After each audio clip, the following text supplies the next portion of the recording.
We are joined by Lance Armstrong. This is a very exciting guest, one that was actually set up by two of my friends that I played golf with at your home club, Driftwood Discovery Property in Austin, Texas. Yeah. And well, Steven Spieth is one of them, Jordan Spieth's brother. He's a very good friend. And then college, John, how do you pronounce his last name? I just know him as College. I know. Corieff is how you pronounce it. Is how you pronounce it. Well, but nobody knows. I mean, you just there's times you say, John, you know John Corieff? People are like, no. And you go, well, okay, hang on, we'll try again. Do you know College? They're like, oh, of course. and that's like everybody seems to be saying that about College. Just they know him as College. They don't know him as John. Can you give me a little bit more about College and just y'all's relationship? I know this goes back many, many years. Man, almost 30 years. I can give you a lot. But my favorite College story, and by the way, he's just going to fall off his chair when he knows that we're talking about him. Like this is the kind of shit that when he hears this, dude, it's year made. Right? I mean, just the fact that you brought it up, but here's my best College story. So this guy's he's been sort of my best bud for 30 years and been, through all of it, man, with diagnosis and all the wins and all the other stuff that followed that. And the guy's he's just a solid friend. And, but back in the heyday, going back to 2004, we were filming this show. It was almost like a reality show. I think it was called The Lance Chronicles, and it was airing on this network that televised the tour. And they follow us around to the races and everything. So we did a race in the U.S. called Tour of Georgia. And over in Europe, we have big buses and all the infrastructure. But here in the U.S., we had, and he was a part of the series. Like he was always my riding buddy. So everybody was kind of getting to know this guy College. So we're going to the Tour of Georgia and we have to rent a bus. And I said, hey man, can you drive a bus? And he's like, fuck yeah, I can drive a bus. I said, okay, good. You're the bus driver. So we go to the Tour of Georgia and there are, thousands and thousands of fans every day. And when they see our bus pull up, they just start huddling around the bus by the door because they know we're going to walk out. And this is so good. In fucking College, steps out of the bus one day. And he had been on all the episodes. So people were like, College. And I look out the window and the sumbitch is signing autographs. Oh man. And he finally comes back in the bus. I said, what the fuck was that? He's like, people wanted me to sign autographs. I said, okay, all right. Well, here's a question. What do you sign? Do you sign your name? Because your name's John Corieff. He goes, no, man, I signed College. And I'm just like, you are such an idiot. Get back, drive the bus. Unbelievable. Hey, Charlie, we got my producer and co-host on as well. Don't get any ideas on this when we're on the road and you start signing autographs and stuff. Yeah. So, Charlie, I got to come up with a catchy nickname. I need like a college equivalent. We've been having a long debate, Lance, about how to pronounce my last name. But that doesn't really come through when you're signing an autograph. It looks the same either way. But this is good. This is food for thought. I like this. Thank you for this idea. and Lance, this is so one of Charlie's, stories, and this is something that is very relatable to you as well. Charlie had testicular cancer as well, and I'm going to give the forward here to Charlie a little bit to kind of talk about his experience a little bit and kind of go have a little back and forth about just, what it was like. Yeah. Well, we're both here, so that's a good start. That's right. Yeah, we make an excellent two ball. I hope that joke's not too heavy for everyone out there. Yeah, but there's plenty of testicular cancer golf jokes if we want to start. It's a great crossover. It's a really nice, Venn diagram to be in the middle of. I just, it's so interesting. It's not something that I really talked a ton about publicly, but no better time than now with you to do so. And I think, it's interesting. I just remember that time so vividly, being 23 years old, having this sort of pain in my abdomen and not knowing what it was. And you go in, you get it checked out. And the last thing you're thinking is, oh, they're going to tell you at 23 years old that you have cancer. And not only do you have cancer, but you have a cancer that, is very attached to your masculinity. And there's a lot to kind of, process, of course, at that age. Yeah. And I always felt like you were such a huge role model for me in that time in terms of the way you approached it. Like I just loved, seemingly the way you just absolutely were not going to let the cancer win, and you Right. just had this like seemingly this incredible, willpower, just overpower, this disease in what you were going through. And that was something that I really kind of tried to emulate in those moments. But the thing that I maybe, found interesting is sort of a knock-on effect were just those emotions that were maybe underneath the surface. And I think, interesting ones really, like I think I had sort of a guilt because I had a diagnosis. I caught it early. I had surgery. I had surveillance. I never had to do chemo or anything like that. Like, the experience you had to go through, guys like Joel Damon, Tour Pro. I talked with him about this at the RSM Classic this last year. Just, how real is my cancer if my experience didn't match, the depths of what you all had to go through. I thought that was one interesting thing. And then another thing is just, you have that initial support that you feel from everybody in your sort of your family, your team, your friends of just that are all there for you in those initial moments, the surgery, rushing to your aid, checking in on you. But then kind of as it trails off over time where it's just you going to those appointments and doing the surveillance and just kind of sitting there with your own sort of anxiety or doubt or depression, so I guess all that's by way of saying is just when I wonder how you experience those under the surface emotions, that kind of existed beneath that sort of that drive and that willpower you showed so publicly going through it. And then maybe secondarily, when you get to talk to young guys who are dealing with cancer, with testicular cancer, how you talk to them about being strong, but also coping with those kind of very real emotions that exist underneath. Yeah. Well, to your first point, I mean, survivor's guilt is a very real thing. That is not a made up thing. It's you can look it up and read about it. It's a real thing. And of course, but also your situation is no different, right? It's different in the sense that you were lucky to be either catch it early or be self-aware enough to say something, right? To go to the doctor or ask somebody or however whatever led you to diagnosis. I mean, you could have been an idiot like me that just ignored it forever. I mean, dude, the symptoms going back, I mean, if I walked you through the symptoms and then walked you through all of the excuses that I made up to myself, I mean, no wonder I got so far gone. But I guess that's sort of been a theme of my life. But yeah, it's and then with regards to just talking to folks, look, I viewed my experience. I've obviously been a sportsman my whole life, still am a sportsman.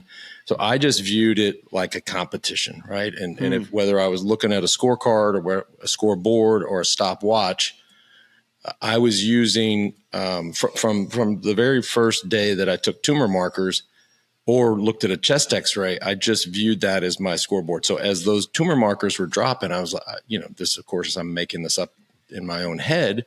I'm looking at the scoreboard. I'm like, damn, all right, I'm up 14-0.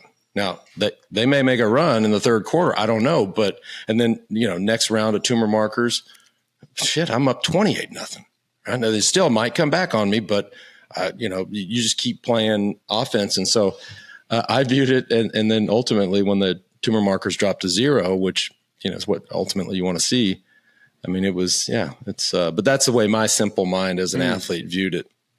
And during this time, Lance, this was 1996. If that sounds right to you, I mean, really during that time, I can't imagine that talking about testicular cancer, just the masculinity of just speaking upon, having a diagnosis like this in today's day and age. I imagine so many men would be so comfortable talking about something like this. But back then, was that something that you looked at as a challenge to make sure that other people felt comfortable as a man going through something like this? I mean, it's a good point and a good question. I mean, it never, I get it. I get the sensitivity of it. But I never worried about it. I mean, I was already a very public figure. Mm-hmm. It wasn't like I was going to go hide out for a year and say that I have a blown knee. I mean, it was going to be well documented. And so I was, I just said, look, this is my story. I never had any insecurity around that. I mean, and maybe if, it's been a long time since I actually went back to those days and really thought about it. But maybe my story was a shift where it was, look, it happened. We know that it happened in the breast cancer movement, right? If you go back, you'd have to go way back because that's such a powerful force of women today, right? But if you go back 50 years, I suspect, I wasn't tracking it then, but I suspect women were like, this might be embarrassing, right? That's a good point. I don't want to tell my neighbor that I have breast cancer, or my coworkers, or, much less be a highly visible and public person and make that announcement. But, enough women said it. The Pink Mafia became what it became. The Komen became the amazing foundation and charity that it became, and it empowered all of these women. And I really, now that, again, I haven't thought a lot about it in a long time, but looking back on it, maybe what they did for Pink and breast cancer and Komen and all these things, I was able to do in some way with my own journey, and as well as with Livestrong.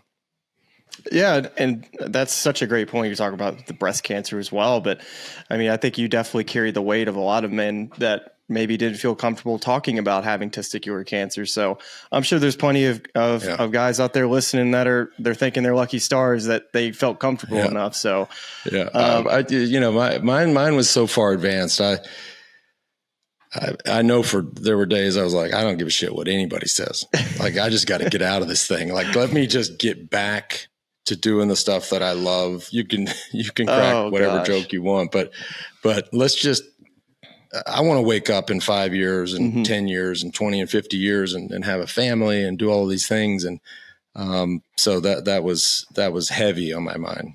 Yes. And this is sort of a chicken or egg question here. Do you feel like your battle with cancer made you a better competitor? Or Absolutely. Did your competitive nature better equip you to battle cancer? No, I changed as a competitor afterwards. As I just told you all, I viewed it as a competition, right? It is me versus them. And there's going to be a winner and a loser here. And in the game of life and in the game of fighting cancer, winning means survival and losing means death. And so I took that back to my sport, and which on the competitive side, and of course my story's been well documented, on the competitive side, whether it's training, racing, whatever it was wildly helpful to me. Now the problem is not everything in life is a competition. A press conference is not a competition. An argument with a former teammate is not a competition. That's just life. Like, just fuck it, let it go. So it doesn't, those are not wins and losses. Those are not life and death. Now, winning the Tour de France, yes, that's your job. You're paid to do it. You train to do it, and go do it.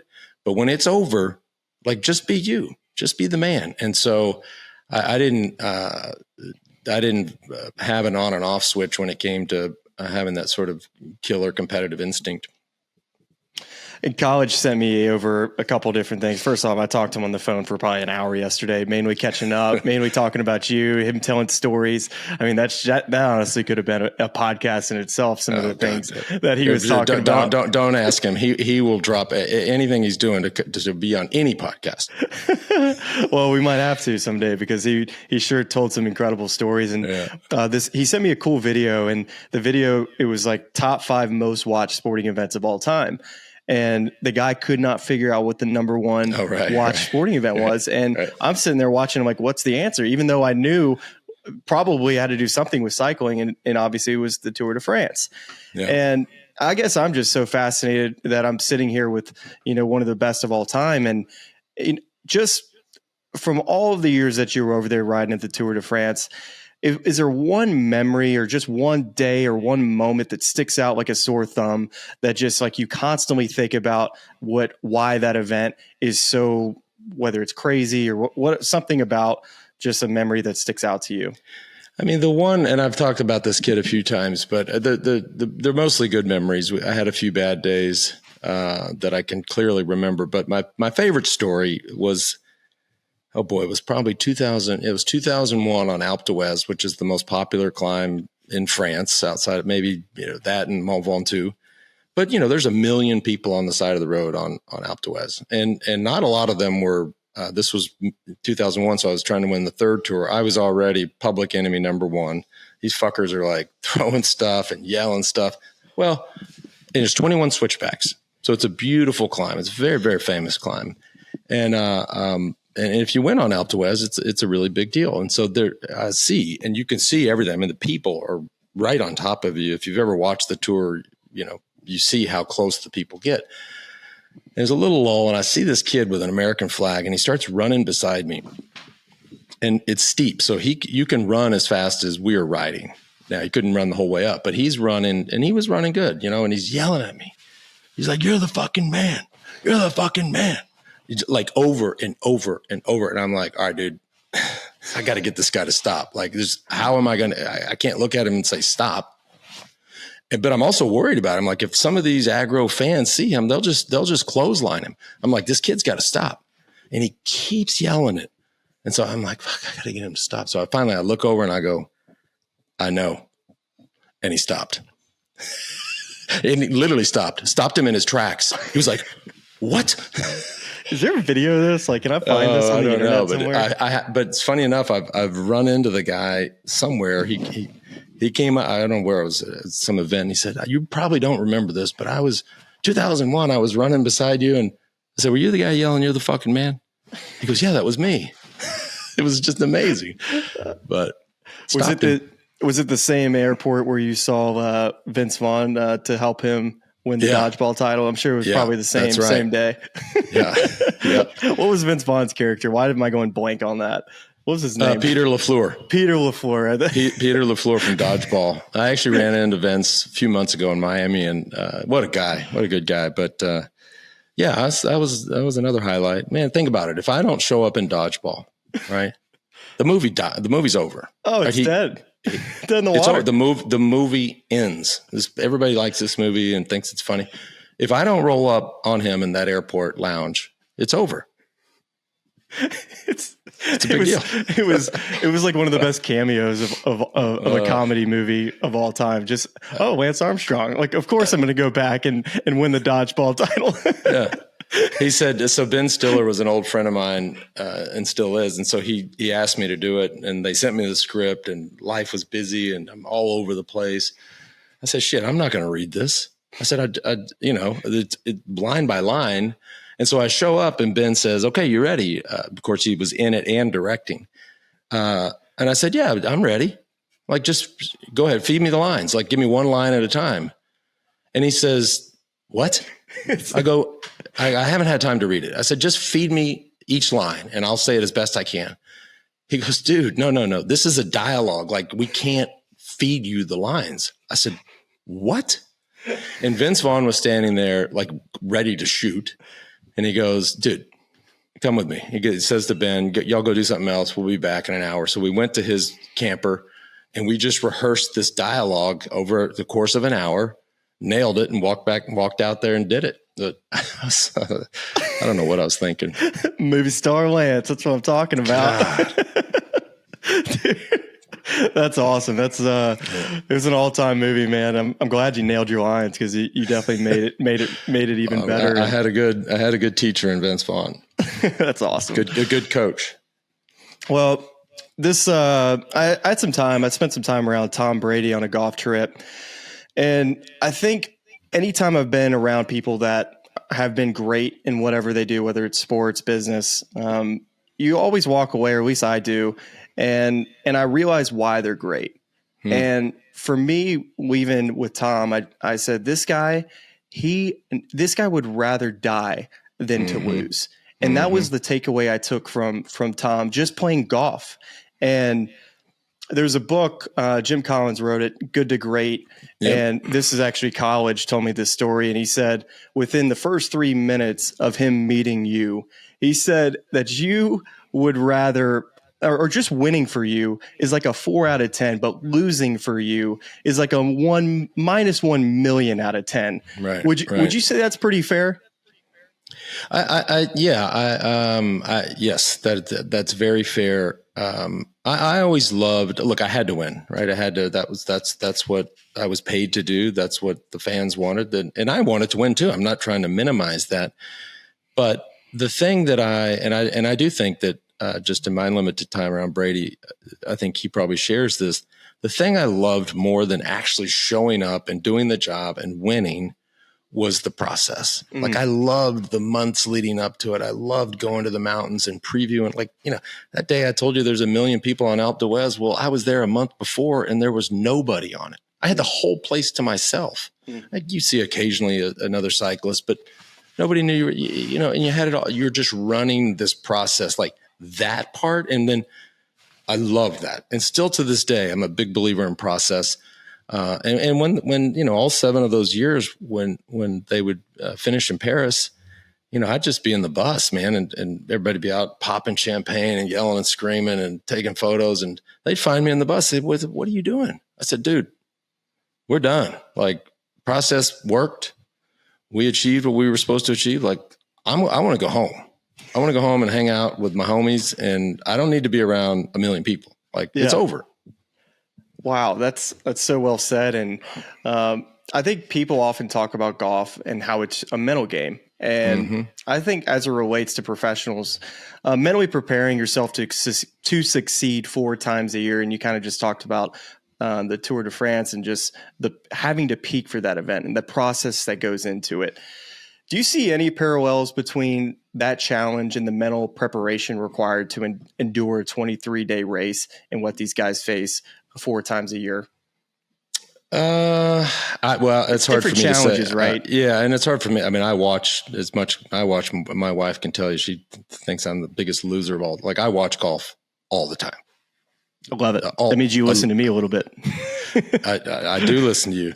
And so, I love the game. I love playing the game. I love watching the game, but obviously the majors, I've never been in that position. I've stood over. I mean, I don't just play golf. I prefer and pretty much only play the game unless if there's money on the line.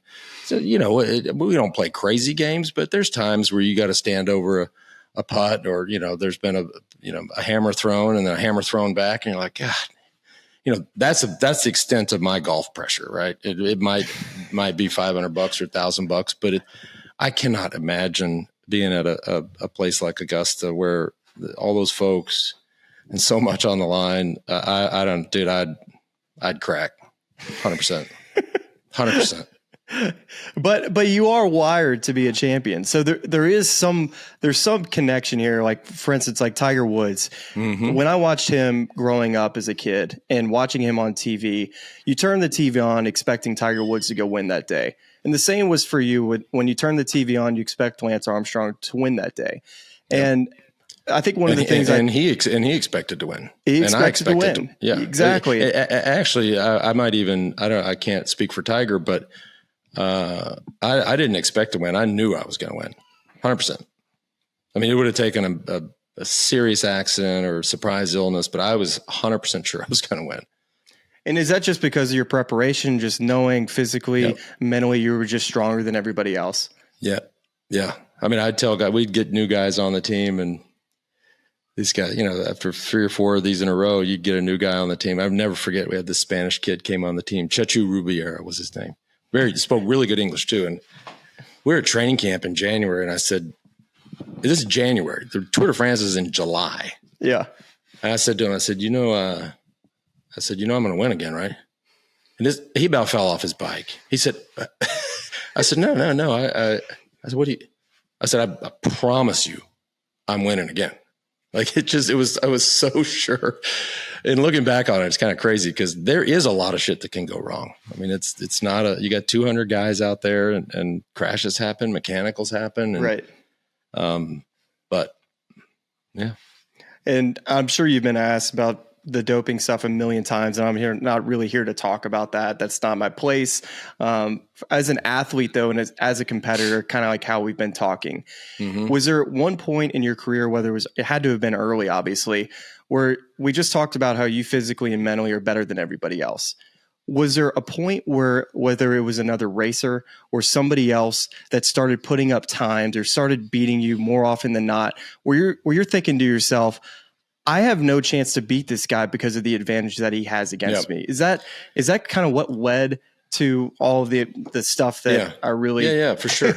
I mean, it took over not just cycling, it took over pretty much every endurance sport. Right? You had a drug called EPO that was wildly beneficial and undetectable. And so anybody and produced massive amounts of red cells. And so if you were running a marathon or riding the Tour de France or whatever running an Ironman, it was going to help a lot. And so this hit us in the early 90s, right? And so I was right when I went to Europe. So I wouldn't frame it quite the way that you did in the sense that I was just a young kid. Mm-hmm. And so I wasn't, young kids are supposed to get beat, right? That's what happens when you're young in a game.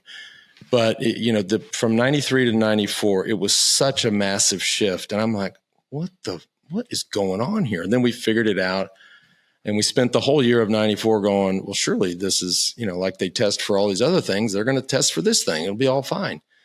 And they couldn't figure out the test for another 6 or 7 years. And finally we just, look, I mean, as unfortunate and as ugly as it was, none of us wanted that, right? Mm-hmm. None of us as young kids said, boy, I can't wait to go from Plano, Texas to Europe and take a bunch of drugs, or from Stuttgart to France, or from Milan to France. Nobody wanted that, right? That we all got thrown into it, and almost everybody made the same decision. And I went over ready to fight with my fists, and next thing you know, they busted out the knives and guns, and I'm like, all right, hang on a second, like what's my option set here, right?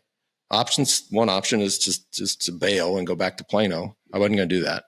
Too much of a fighter. So I walked on down to the gun shop, and the story is, of course. And by the way, I don't mind you asking. It's such a part of my journey, and right. I talk about it all the time. I mean, look, at the end of the day, too. And I think my peers would agree with me on this. In fact, I know they would. If we all went out there and raced on bread and water, the results are the same.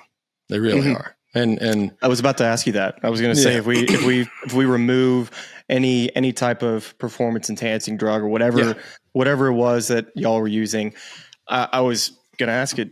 Would you be winning as much as you did? And there we have the answer. I do think. Of course, I'm biased, and I'm me, and that's probably an expected answer. But what we do know, right, is an event like the Tour de France. It is like the Masters, right? You have events in sports, right? Whether it's the Olympics, the Masters, the Tour de France, the New York City Marathon. These are iconic events. Mm-hmm. And iconic events always have one thing. They always have a winner, right? And in most events, if somebody's disqualified or whatever, well, somebody else is going to be named the winner. Well, we have 7 years of the Tour de France, which again is this iconic event that does not have a winner. So to sort of support what I said, you had 200 guys every year for 7 years. So there's a lot of guys. How many of them stood up and said, well, give it to me. I deserve it. I didn't do anything. Not one person. Mm-hmm. So, nobody ever came and took the trophies and the jerseys. And so they're around here somewhere. I'd love to see him one day. That's pretty cool, actually. I'll give you some golf gear for letting me take a peek at some of that stuff. How's that sound? Okay, good. All right. So one other thing that college mentioned to me that I thought was super interesting, and as somebody that constantly has knots and I'm just always hurting, he mentioned that you're like lactic acid, like you don't produce lactic acid. And that blew me away. And for people that don't know what lactic acid is, I'm not really so certain what it is, but all I know is at the end of a day, you're supposed to flush your lactic acid. Right. And you don't hardly produce any is what I understand. So this is how I explain lactic acid to people, because it is for a lot of people confusing. If you just imagine you went out in your neighborhood and you found the biggest hill that you could find, and you said, I'm going to run up this hill as fast as I can. Well, you should try that. And as you're running, right, you're going to start sprinting, and all of a sudden you're going to start slowing down, but you're going to keep sprinting, and then you're going to slow down more, and then eventually you're going to stop, right? The thing that's stopping you is lactic acid. So this is building up in the muscles and preventing them from working. So we all produce lactic acid, even I do. Now, if you look at my career and people have tried to analyze, what we all as athletes have something that makes us special physically, right? You could look at Michael Phelps, right? Phelps is triple jointed. Phelps is, it has huge feet, et cetera, has a much wider wingspan as compared to his height. So he has these physical attributes that made him who he is. That is in the lactic acid scenario or situation was sort of my secret sauce. Now, I did produce lactic acid, but the key for me was that I was able to buffer lactic acid quicker than other people. So cycling races with 200 people and you're going up and down the mountains, right? So it's very dynamic. We were 9 guys on our team. So we cannot control what the other 191 guys are going to do. So they control the tactics and the pace of the race. So you're constantly having to deal with lactic acid. And I was just able to buffer and clear the lactic acid better than most. That's really interesting. And so that help you with recovery as well? Or is that affect absolutely recovery? Absolutely. Yeah. So that's one of the big things is that you could recover quicker and as well as the muscle stuff like you just talked about. Well, that's fascinating. But what also is fascinating is I want to hear about when you got started in the game of golf, because I hear you started with Chuck Cook about like 10 years ago getting lessons. And the way it was told to me was that he wanted you to start practicing some 50-yard shots. And you said to him, I don't know about all that. Because you even said it earlier. He said, I'd rather be out on the course gambling. 50-yard shots, it's like me riding a bike indoors. Yeah. He said, you got to go to the range. I said, fuck that. I said, I ride my bike outside. I don't ride it inside, Chuck. God, I love that guy. Here's the backstory. And this is the true story. And it's very special. When I say I love the game of golf, I mean it. Like and I credit the game of golf with really helping me get through an incredibly difficult time in my life. And so I did start 10 years ago when my whole world fell apart, and I actually didn't really even I had clubs and I'd play once a year, and I was like, I don't really like this game. Shouldn't it just be 6 holes? Why the fuck's it got to be 18 holes? That's too much. And so my world falls apart, and I'd say to myself, literally, I said, all right, dude, you about to have a lot of time. Like all your sponsors are gone. All your commitments are gone. You're going to have nothing but time. What are you going to do? And I know me. I know that I have to do something with my time. Otherwise, I'll go crazy and everybody else around me will go crazy. I said, you know what? I'm going to learn how to play golf. And so I paired up with Chuck and started taking some lessons. And the game of golf filled my days. And I fell in love with the game, every part of it, right? The equipment, the strategy, the pros. It sounds corny, man, but the game helped me immensely at a time in my life where I needed something, right? I just needed something to sort of obsess over and just fall in love with. And that hasn't changed. Like my life has changed because, the world has allowed me an opening and I'm back doing some fun stuff. So, but man, if I get 5 hours and it ain't raining, I'm on the golf course. I promise. Well, I hope you're getting into college and Stephen Spieth's pockets, because those two, they're two. This guy Spieth. Let me tell you about our round the other day. So it's me and Spieth, college, of course. This funny comedian Ron White, who I'd never played with before, and our friend John Callahan. And Stephen Spieth is a good golfer. He's a +1. Obviously, everybody knows his brother's an excellent, legendary golfer, and I had to text him after the round. I was like, did you break 90? And we're playing a, I'm not kidding, man. He couldn't hit anything. We're playing a 5-man Wolf game. And as Wolf goes, well, who made all the money? Oh, I'm sure Stephen he did. Spieth. I'm sure he did. he couldn't break an egg. It was unbelievable. But College said, was this the same round where where you hit it in the creek on 18 and then hit into a bunker. For right now, I've heard your bunker game is not in a good place, so we might have to touch on that. It's so bad. but he said you hit a bunker shot over the green and then make the putter chip for a 5-net 4. Was this the same round? Like, was this all in the same day? Yeah, that was the same round. Yeah, I did. And my short game has gotten better outside of the sand part, but and I just got new gear. I went to this is most time I've ever been on the range. So college, your boy set me up with this club fitter here. I played PXGs forever and very close with Bob, but I'm going to go down to this guy and he did, I had to sit. The guy texted me the schedule and I said, this guy's got to be kidding me. It was 2-hour sessions on the range. I'm like, that's too much for you. I said, I can't stand on the range but tried all the different combos, shafts and heads and all this shit. And I did it. And I ended up, I said, I don't care what they are. I don't care if they're Walmart golf clubs. As long as this shit works, I'm getting them. And I'll sit here with you two times 2 hours. And so I got all new sticks and it's been cool, man. The quote I heard on 18 after you did make it was, "Stars close the show." I didn't say it that day. I say it all the time though.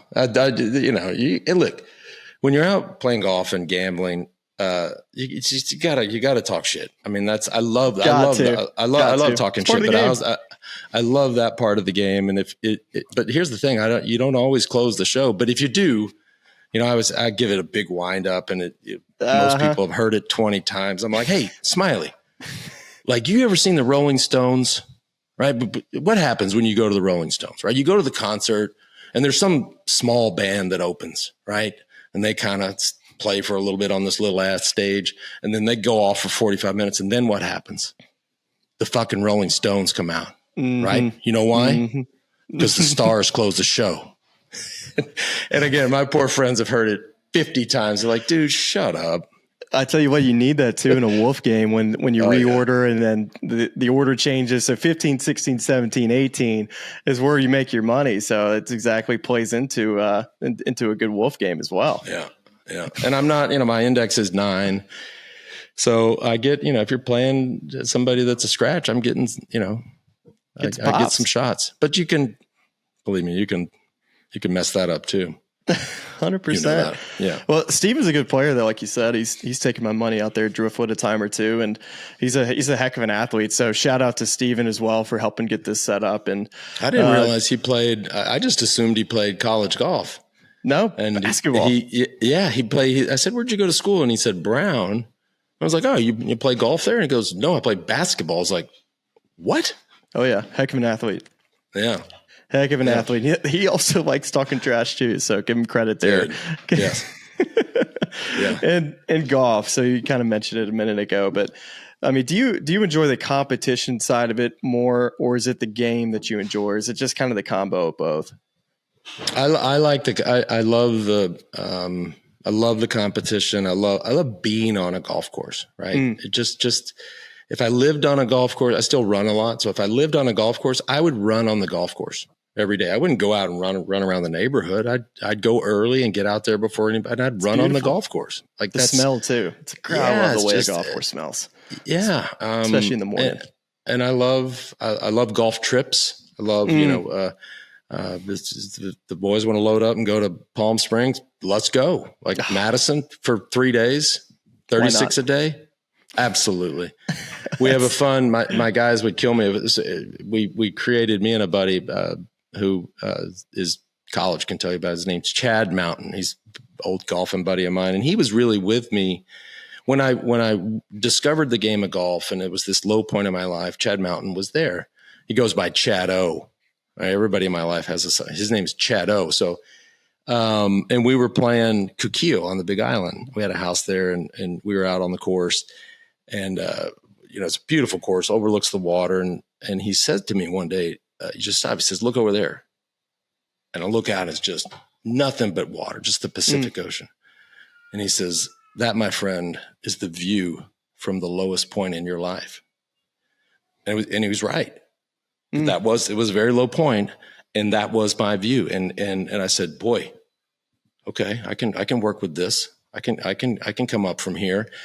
But that is a very serious story. And not so serious is we would play every day for not much money.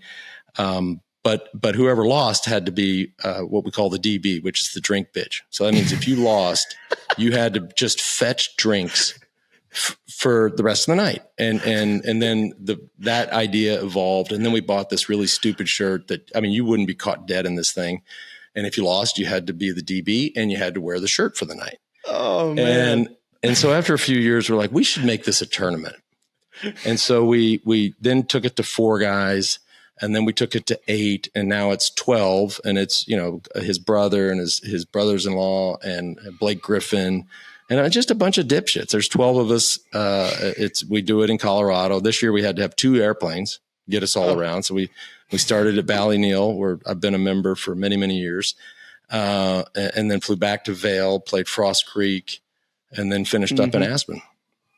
So, and now we have 4 shirts. So of the 12, 4 of the guys have to wear the low, and we have a whole scoring system. The low 4 have to wear these shirts, and the shirts have gotten worse, by the way. They haven't been the same shirt. Like these shirts, and then getting more crude. Dude, this one this year is, and then we upped it, and we got golf shirts. So the losers not only have to wear the shirt and fetch drinks the entire night before, but then the next day they have to wear the most heinous golf shirt you can imagine out on the course.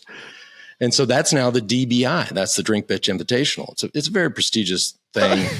You guys I'm happy to take it to 16 if anybody listening wants to. Absolutely. Twist my arm. I'm in. So are you the guy keeping the score? I know I've heard that you're the guy that can very good with keeping all track of all the bets and the scorecard. Is that a strength of yours? Yeah, I love numbers.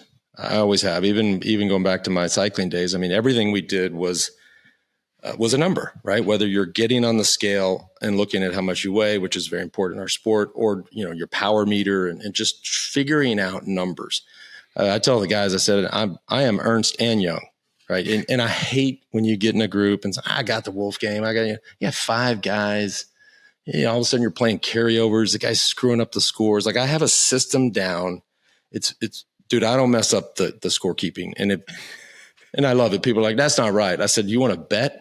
I guarantee you it's right. And then the other guy starts drinking and he fucks up the score. I'm like, dude, I got it. What's the game that you normally play? Like you say you have a system. Like what's the game? We mostly play Wolf. Okay. We either play 4 or 5 man Wolf. Gotcha. That makes sense. with all the add-ons. Like I don't like, hey guys, I don't want to play Hammer. I'm like, shit, I didn't come out here to not play Hammer. Like we are playing Hammer. Thank you. That's well said. I mean, every add-on you want. I mean, Hammer, re-hammer, birdies double. Oh, there's nothing better than a good rehammer too. Yeah. Oh, absolutely. Oh, you said you hammer. Oh, we're going to hammer right back. After you make that 40-footer on the edge of the green where they're inside of 10 feet. Yeah, and then you end up getting the double. I tell the boys, I said, you make this. I said, I got it polished up. I'm ready to throw it. Just make it, dude. Let's go. And that's when you just give the old screech across the golf course and everybody can hear it. College I had my first hole-in-one about 9 months ago. In Nenea, right? At Nenea. Let me tell you something. That place looks beautiful. It's so funny. Like we were talking about the tours and what it was like to win. And I was like, all right, this shit's over. Let's go home. Like I was like, all right, let's go. Let's get out of here. Like making a hole-in-one. I've never made one. I've holed a bunch from the fairway and, from that sort of distance, dude, I've never felt a rush like that as an athlete.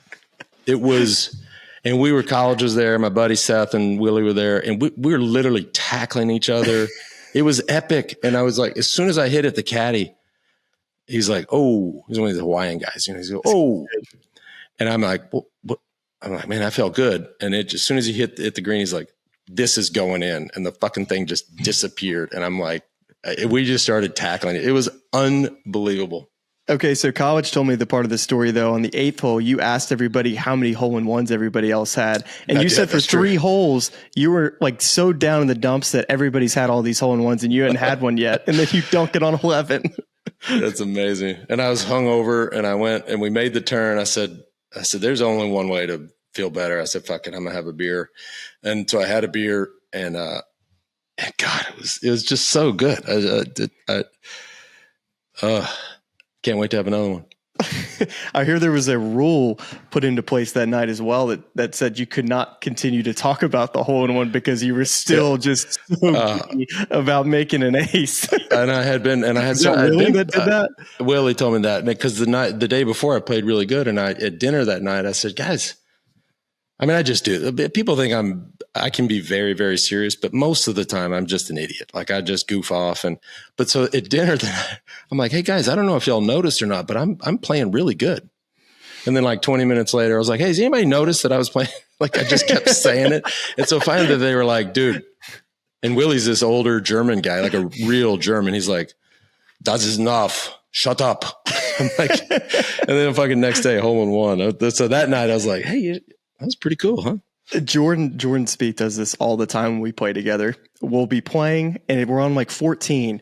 And most of the time I'm not keeping track at how many under Jordan is. We're just having a great time. All the boys are out there and it's more about just, drinking some beers and having fun. And then Jordan will like drop these comments throughout the round and say, God, I'm hitting it. I cannot stop striping it today, or something like on 14, how he's like, well, there's no doubt about it. I mean, I'm 8 under right now. Not that you guys didn't know. It's just like constant reminders that he's playing really good, and he wants everybody to know how good he's playing that day. I got to meet their dad because what their dad must just be a monster trash talker, because his brother's the same. I mean, they don't exactly unless they just grew up and decided amongst each other that they were going to shit talk to each other. Like you should play beer pong against them. Those two playing beer pong. I mean, they just don't stop talking. It's just, they're very confident on the other side of the table. Not that we're not playing a ton of beer pong anymore. We have kids. We're easing out of that stage of our lives. But when we did, it was a lot of fun. I don't think your wife is going to be listening to this podcast. Yeah, she might breeze through it. She puts on like the Spotify like times like double to where it gets over really quickly. So, but for you, I mean, she actually mentioned her dad used to put a bike in like one of those stationary bikes and watch the Tour de France and pedal with you. And that was like her early memories was watching her dad watch you race. So I'm sure he wasn't the only one as well. So that's like going to the driving range. I mean, you're just standing still. You're not even moving. Hey, but you're really showing him how to do it. It's like watching Tiger Woods win a major, and I'm over here walking 8 irons into a couch or something like that. So I guess similar analogy, but still, I guess as we head out here, I want to talk a little bit just about your foundation, Live Strong, just that part of your life. I know the future looks, from everything I see with you, it's always about like what's tomorrow look like and how can we be better today. And it seems like your foundation that you started and the Live Strong brand that you started a while back just all seems to be totally a part of you and a part of your brand. Yeah, I mean, yes and no. I started the foundation when I was diagnosed, and we just actually college. Speaking of, this guy is going to love this podcast. We brought his name up so many times. I said, well, hell, who's going to run this thing? And he said, I'll do it. So he was sort of our executive director at the beginning. And then it grew and grew. And then the tours came, and then the yellow wristband came. And before you know it, I mean, in the beginning, we thought if we raise, I don't know, $50,000 and we can give it to somebody else to do good with, then we won, right? We've done our job. And fast forward 15 years, and it raised, $500 million and served 3 million people. It's insane. Do you look at that and just like, does that just like, do you just think crazy. about that at night at time? Just like $500 million, me? I like, know, is that something that you just think about? It's like, doesn't even seem real. It doesn't. And it's so cool.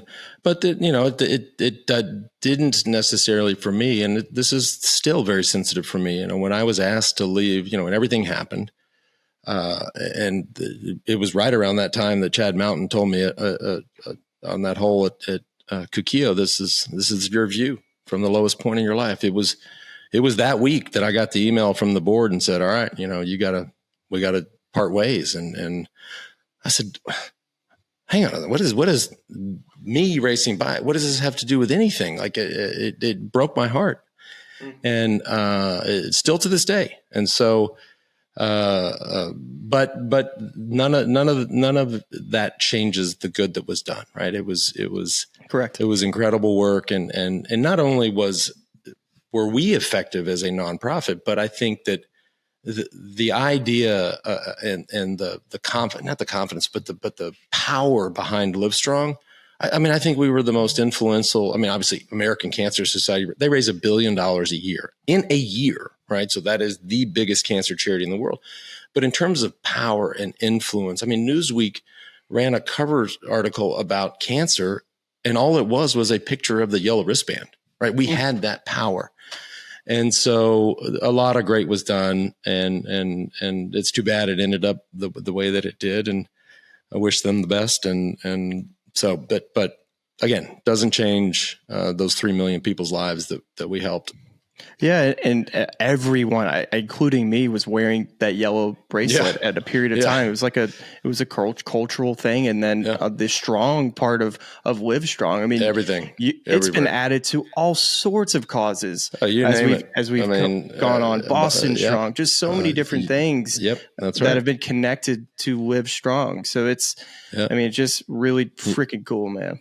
Yeah, Uvalde Strong. It's funny. I don't do much charity work. I haven't done much charity work since then. But what I do is I get a lot of requests to just reach out to folks or call them, and I prefer to just this day and age, you just grab your phone. I said, I can call somebody, but they're not going to have anything to hold on to other than telling somebody that I talked to Lance. I said, shoot me their number. I said, I'll just grab my phone and make them a video. Right. So say you were diagnosed, Smylie, I'd say, hey man, thinking about you, pulling for you. Let me know if I can help. And I end all of them with Smylie Strong or Charlie Strong, or if it's Mary, it's Mary Strong. I still use that in my daily reach out. Yeah, you're right. And unfortunately, it's most of the time associated with events that we wish did not happen, right? So Maine Strong, Uvalde Strong, all of this tragic shit that goes on in the world. But yes, it's ubiquitous. Well, man, you inspired a generation, and you definitely inspired me. And this was a great conversation. Just the golf stories were fantastic. I could talk golf forever. I could talk. I know. I feel like we could have kept on going. Could have kept on going on and on. I definitely want an invitation to the BDI. That sounds fantastic. DBI. Sorry, it's the drink. BDI just kind of rolled off the tongue there. Drink bitch invitational. But here's the other. I'll tell you as we wrap up, because I knew you had a podcast. Because not only do I love the game and watch the game, I don't mean to be fucking weird, but I like stalk these guys, right? And so as soon as Hovland came on the scene, and so somebody sent me a clip of him telling you to suck it or something. I was like, this is amazing. But I fucking stalk these guys, dude. Like Joel Damon, I got his number, started texting him, and then. But I've always liked Hovland for whatever. I just think it's so weird that you have a kid from Norway who played at Oklahoma State, who's now one of the best in the world. I'm like, how that didn't make any sense. And maybe I won the world championships as a young kid in 1993 in Oslo. So maybe there's some connection there, but I've just watched him progress and watched him grow. And actually I'm going to tell 2 stories about me being a stalker. And so in the way he played this year and won the insane. So I'm like, you know what? I'm going to slide into his DMs. Love it. I love it. Yeah. So I'm like, hey kid, like, fuck man, that was amazing. Like that was awesome. I send. I'm like, I'll never hear from him. Man, like an hour later, dude responds. Oh yeah. I'm like, he's like, oh, I didn't know you played golf. And so this whole back. I love that kid. And then the other, actually, this isn't quite a stalker story, but it's a true story. I'm sitting in an airport. This is going way back, and Rom had just come. Just turned pro, and I saw it. I'm like, this guy is a world beater, straight up. And I'm sitting in this in the Admirals Club in some airport, and this guy across the way, like, he's like looking at me, and I never know. I'm like, does this guy want to come over and tell me to fuck off, or is this guy? So fine, and I'm meeting with a guy, and so we finally get done, and this guy comes over, and he starts talking to me, and this guy I was meeting with, and the dude I was meeting with says, well, where are you going? He's a very chatty guy. He says, "Where are you going?"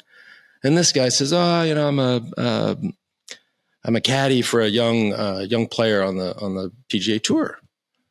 And I was, you know, I'm already obsessed with golf at this point. And I said, "Oh, really?" I said, "Which player?" And he says, "John Rahm." So it's Adam Hayes. And he says, "It's this young Spanish kid, John Rahm." And I said, "You're John Rahm's caddy?" And he says, "Yeah, you know, I'm Adam." I said, "Let me tell you something. Don't lose that bag. No matter what. I don't care what you have to do." That's great advice. I said, "Do not lose that bag. That fucking kid is going to make a boatload of money, which means you're going to get a boatload of, you know, percentage of that boatload. Don't lose that bag." And so we exchange numbers. And so we chat most weekends during the tournaments, but, I just love, you guys can sense it. I love the game. Well, you're going to have to come back on sometime too and talk. We can talk even just more golf, current golf stuff, and we'll do it again sometime. I know you're about to run to a call, but beware, PGA Tour players. You might be getting a DM from Lance Armstrong any moment. Who knows? Be on the lookout. It's not a fake account. It's actually Lance Armstrong. So make sure, don't leave that on red. This guy's obsessed and he'll definitely hook you up with some good Peloton advice down the road. That's right. Yeah. just like going to the range. Just sitting there hitting balls. Exactly. You know, this is the guy. guy. It was a fun, man. And this has been a great conversation. We're going to have to do it again sometime. Look forward to it. Thanks, boys. See you, buddy.